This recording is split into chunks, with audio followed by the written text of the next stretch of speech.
రాష్ట్రం ఆర్థికంగా బాగా లేదు, అప్పు పుడతలేదు, అనా పైసా ఎవడు ఇస్తలేడు. ఎవరినైనా కలవడానికి పోతే బ్యాంకర్లు దొంగలను చూసినట్టు చూస్తున్నారు తెలంగాణ రాష్ట్ర ప్రతినిధులను. ఎవడు ఢిల్లీకి పోతే అపాయింట్మెంట్ కూడా ఇస్తలేడు, వీడు వస్తే చెప్పులు కూడా ఎత్తుకపోతాడేమో అన్నట్టుగా ఆ పరిస్థితి ఉంది దేశం ముందల.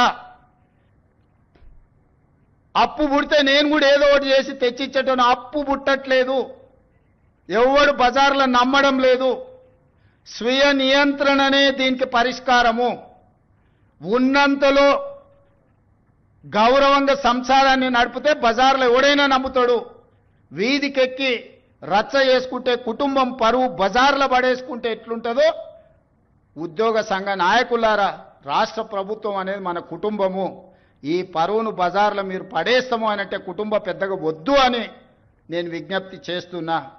ఈయన పోతానంట చెప్పులెత్తుకపోవడం చూస్తున్నాడా? ఈ చెప్పులెత్తుకపోవడం అర్థం కాదు, నాకైతే అర్థం కాదు. ఇది కాంగ్రెస్ కల్చర్ గా వచ్చింది.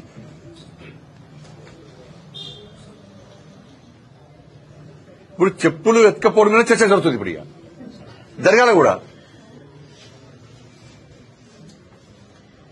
2023 డిసెంబర్లో రాష్ట్ర ముఖ్యమంత్రి గారు ప్రధానమంత్రిని కలిశారు. 2024 జూలైలో రాష్ట్ర ముఖ్యమంత్రి గారు ప్రధానమంత్రిని కలిశారు. మొన్న ఫిబ్రవరి 2025లో కూడా రాష్ట్ర ముఖ్యమంత్రి గారు ప్రధానమంత్రి గారు కలిశారు. ఇక మంత్రులను పోయినప్పుడల్లా వస్తున్నారు మంత్రులను. నిన్న కూడా లాస్ట్ కు హైదరాబాద్ నితిన్ గడ్కరీ గారు కూడా కలిశారు.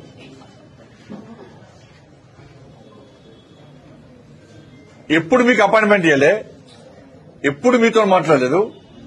చెప్పులు ఎత్తుకపోయేటోళ్ళక ఎప్పుడు చూశారు, ఎవరు చూశారు?